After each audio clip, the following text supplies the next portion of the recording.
그런데 지금 민주당 내에서는 소위 친명계와 친이낙연계 간 갈등이 심화하면서 분당 가능성까지 거론되는 멘트가 처음 나왔습니다. 친명계 정성우 의원은 이낙연, 이재명 결속에 힘을 실어야 된다 이렇게 얘기를 했더니 비명계의 대표죠.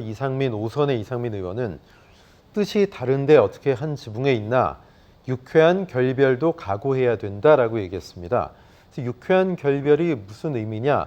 뭐 분당의 형태도 그 중에 하나냐? 그랬더니 뭐 그렇다라고 이상민 의원이 얘기를 했어요. 자, 전당대회 돈봉투 사건의 김남국 코인 논란, 안민석 의원은 심리적인 분당 사태다 이런 얘기까지 했고 그런 얘기 종종 나오고 있는데 비명계 이상민 의원이 첫 분당 가능성까지 언급을 했습니다. 최 교수님, 이상민 의원 개인의 발언이라고 보십니까? 어떻게 보세요? 저는 그렇게 봐요. 왜냐하면 이상민 의원이 지금 이낙연계라고 분류하기도 좀 어려워요. 저는 그렇게 않죠. 봅니다. 그렇지 않아요. 그러니까 본인 이제 좀 이런 표현, 독자적인 행보를 하는 분 이렇게 이해하는 게 맞을 것 같고 또 이상민 의원은 예전에도 한번 다른 당에 갔다가 들어온 적이 있어요. 그런 전력이 있기 때문에 제가 볼 때 본인이 개인적으로 당을 나갈 수는 있다고 봅니다. 그리고 이제 본인이 생각할 때 공천이 좀 어려울 거라고 판단이 되면 그럴 가능성이 더 높아진다고 봅니다. 그러니까 지금 현재는 여러 가지를 고려할 텐데 공천 가능성이 좀 낮아 보이거든요. 그랬을 경우에는 본인이 이제 이런 말을 한 것도 있으니까 다른 형태 무소속으로 나가든 아니면 신당에 참여를 하든 양행정 의원이나 그다음에 금태섭 전 의원이 지금 신당 추진하고 있잖아요. 그런데 들어가든 이런 방법을 하지 않을까 하는 개인적인 생각은 있고요. 그러나 이게 이낙연계와 연계되어 있다고 저는 그렇게 보지 않습니다. 그러니까 서른 의원이나 이런 분들이라면 이낙연계로 분류가 가능하지만 이상민 의원은 그렇게 분류하기가 조금 차원이 다르거든요. 이상민 의원이 작년에 이낙연 전 대표에 대해서 비겁하게 당 밖에서 저렇게 얘기하지 말아라 이런 얘기까지 했습니다. 그런 얘기까지 했어요. 그래서 독자적으로 움직이시는 분이기 때문에 여기서 말하는 분당 결별 이런 얘기는 본인의 개인적인 어떤 정치적 행보 이와 연관돼 있지 이게 당이 깨지거나 분당이 되거나 이럴 정도로 갈 수 있는 그런 얘기는 아니라고 봅니다. 자, 지금 좀 전에 3당 신당 양향자 의원 신당 이야기도 하셨는데 한국의 희망이죠. 양향자 의원 그리고 새로운 당을 준비하고 있는 김태섭 전 의원 두 분 모두 이제 민주당 출신이고 조국 전 장관도 신당을 만드는 게 아니냐 이런 창당설까지 나오고 있습니다.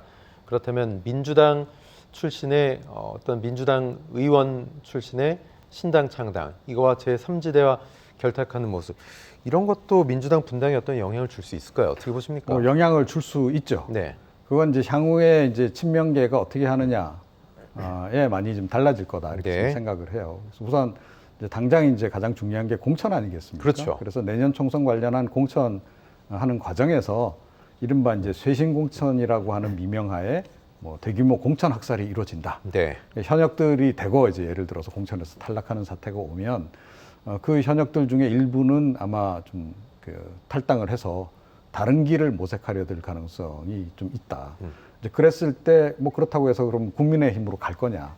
그거는 아니죠. 그래서 그런 경우에는 이제 제3지대에 있는 좀 민주당 성향의 신당 창당파가 있으면 그쪽으로 합류를 하려 들 가능성이 있다. 그다음 또 다른 점은 뭐냐면 민주당의 인기가 호남 지역에서 과거만 못하다는 거예요.